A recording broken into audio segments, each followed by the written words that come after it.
বাসায় একবার এভাবে শুটকি ভুনা তৈরি করে দেখেন, আশা করি আপনাদের প্রত্যেকের কাছে ভালো লাগবে। আমার তো শুটকি ভুনা অনেক বেশি পছন্দ, যাই হোক রান্নায় চলে যায়। তেলের মধ্যে পেঁয়াজ কুচি আর কাঁচামরিচ দিয়ে কিছুক্ষণ ভেজে নিতে হবে। এরপরে দিয়ে দিতে হবে রসুন বাটা। দেওয়ার পর আবারও কিছুক্ষণ ভেজে নিতে হবে যাতে রসুনের কাঁচা ঘ্রাণটা চলে যায়। যখন দেখবেন যে রসুনের কাঁচা ঘ্রাণটা চলে গেছে, তখন দিয়ে দিতে হবে অল্প একটু পানি।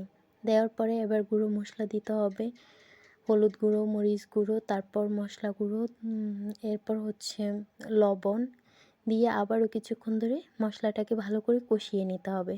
যখন মশলাটা খুব সুন্দরভাবে কষিয়ে আসবে, তখন দিয়ে দিতে হবে আগে থেকে ধুয়ে পরিষ্কার করে রাখা শুটকির টুকরোগুলো। আর শুটকির টুকরোগুলো চেষ্টা করবেন গরম পানির মধ্যে কিছুক্ষণ ভিজিয়ে রাখার জন্য, তাহলে শুটকির মধ্যে যে একটা ব্যাড স্মেল থাকে সেটা কিন্তু চলে যাবে, খেতেও ভালো লাগবে। তো শুটকিগুলো দিয়ে কিছুক্ষণ নেড়েচেড়ে রান্না করে নিলে কিন্তু শুটকি ভুনা তৈরি।